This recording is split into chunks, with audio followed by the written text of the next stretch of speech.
At a veteran ceremony buzzing with patriotic pride, just as President Trump approached the podium, two young siblings, a teenage boy and girl in uniform, stepped forward and saluted in perfect sync, their posture proud and eyes intense. The crowd fell silent, and Trump, visibly moved, paused mid-step before returning the salute with rare solemnity. Inviting them forward, he asked softly, "Who are you two?" The girl replied, her voice steady yet emotional. "Sir, we're the children of Sergeant Elijah Carter, and we just wanted to honor our father today." A hush swept the crowd as someone whispered, "Elijah Carter, the hero from Fallujah," and Trump nodded slowly, remembering. What happened next caught everyone off guard. The brother pulled out a worn letter and handed it to Trump, saying, "Our dad wrote this before his last mission. We thought you should read it." Trump unfolded it, his hands trembling slightly as he read in silence. Tears welled in his eyes while the siblings stood tall, their father's legacy alive in them. The crowd didn't yet know the full story, but they would, and by the end, no one would be dry-eyed. Holding the letter like it was glass, Trump finally spoke, his voice low. "I met Sergeant Carter years ago in a hospital. He had broken ribs, a fractured leg, but all he wanted to talk about was his kids." The siblings exchanged stunned glances. They'd never heard that. Then Trump added, "He told me, 'Mr. President, if I don't make it, just tell my kids. I stood proud, and to stand even taller than me.'" The girl's lips quivered. "He said that?" Trump nodded, his voice weighed down. "He wanted this letter delivered if he never came home." "But it never was," said the boy, Elijah Jr. "We found it tucked inside an old photo frame 2 years after he died. Their father had been killed on a mission in Afghanistan when Elijah was just 9 and Natalie was 12. The military had honored him with medals and a folded flag, but the letter had been lost in the fog of grief. We weren't ready to read it before," Natalie said softly. "We didn't want it to feel real. But this morning, something told us it was time." The crowd stood frozen, a family broken by war, a letter hidden by sorrow, and two siblings finding strength when no one expected it. Trump looked at them and gently asked, "Would you allow me to read your father's words?" They nodded, and a deeper hush settled over the crowd. Trump unfolded the letter and began to read, his voice unsteady as the Carter family's truth began to surface. "To my children, Natalie and Elijah, if you're reading this, then I didn't come home, and I'm sorry. Not for going, but for not being there to watch you grow. But know this, I didn't die afraid. I died believing in something bigger than myself. I died thinking of you."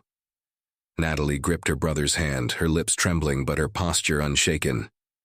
"Natalie, you always had strength in your eyes.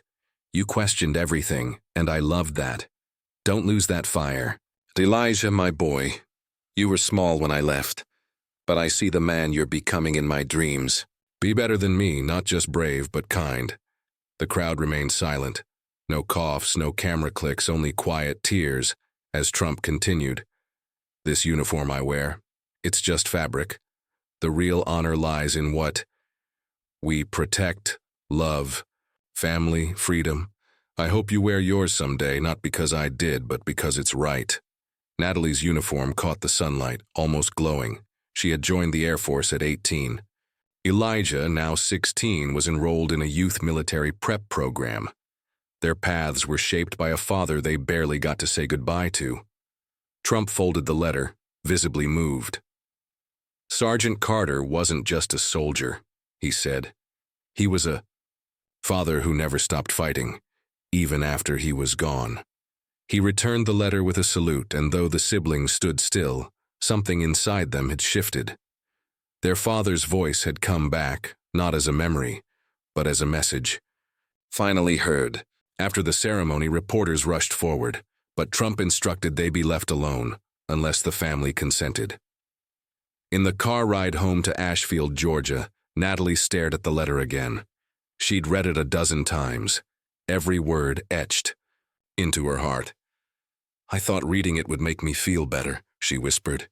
Elijah looked at her, but it made it worse, she said, shaking her head. No, it made it real. At home, their mother, Grace Carter, greeted them quietly. She hadn't attended the event. Crowds made her anxious ever since Sergeant Carter's death. She took the letter, holding it tightly to her chest. I thought they lost it, she whispered. But maybe we just weren't ready. Natalie and Elijah exchanged a look. Grace had worked 2 jobs to raise them, never talked much about the war, and never cried in front of them. Mom, Elijah said softly. He mentioned you too. He said you were his anchor. Grace smiled faintly. Your dad always talked like a poet when it came to family. Natalie finally voiced what had always lingered between them. Why did he keep re-enlisting? He'd already served twice. Grace sat down, her eyes distant. He believed he could help others come home. He didn't see it as leaving us, he saw it as protecting us, just from afar. The silence that followed wasn't empty. It was filled with something new. Understanding. For the first time, they weren't angry at their father for leaving. They were proud. The Carters lived just outside Ashfield in a modest white farmhouse their father bought after his second tour. The old wooden swing still creaked on the front porch, and the backyard tire swing hadn't moved in years. Elijah sat alone in their dad's dusty work shed, flipping through an old journal filled with sketches, notes, and life lessons meant for them. Natalie stepped in quietly. He built everything in here, she said, watching him turn the pages.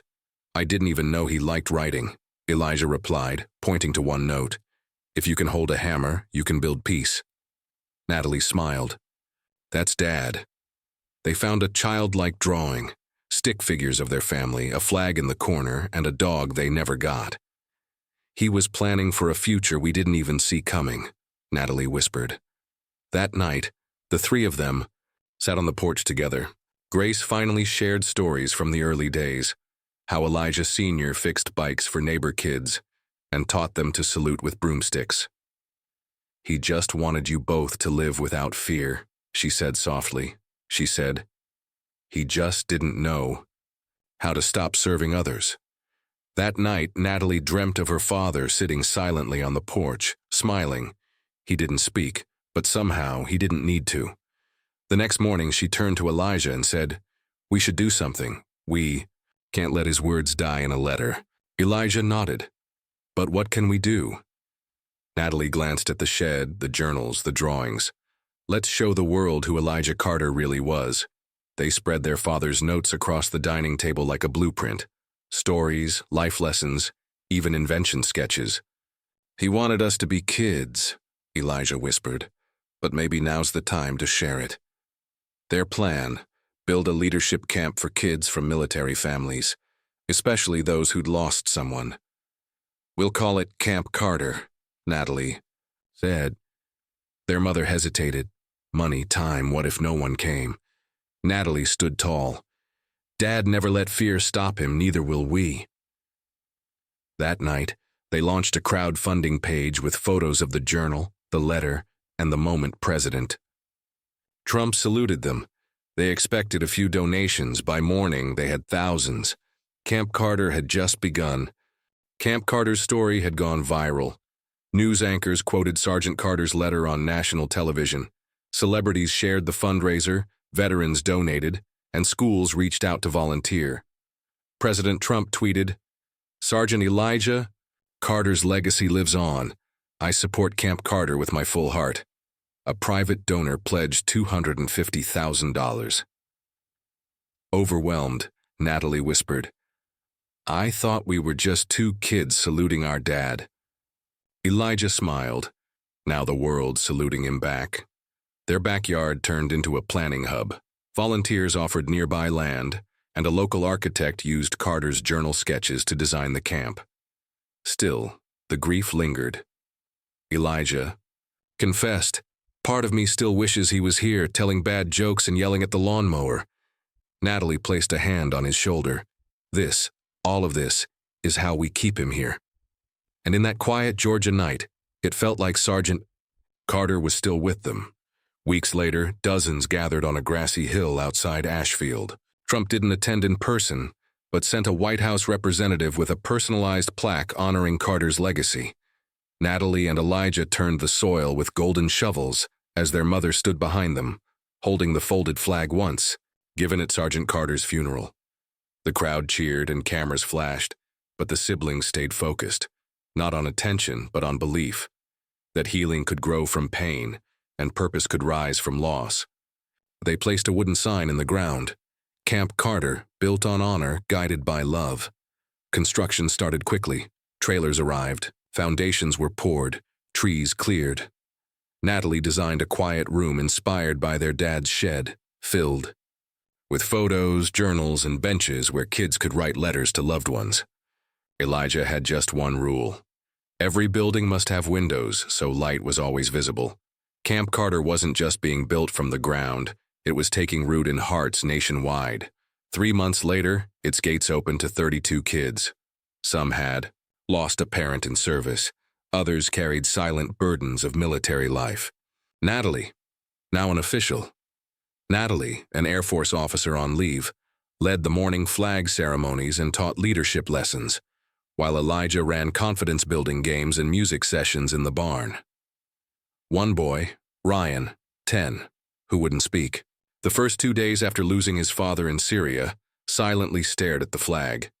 On the third night, he handed Elijah a drawing, a stick figure saluting like Elijah's dad, and whispered, "Like your dad." That night, Elijah cried under the stars and Natalie joined him. "He's healing," she said. "That's what Dad would have wanted." Grace Carter now ran the kitchen, baking cookies called Freedom Bites, and every child received a letter. Upon arrival, copied from Elijah Sr.'s journal with space for their own thoughts. Camp Carter wasn't just real, it was working. With each child who came and went, a piece of Sergeant Carter's spirit lived on.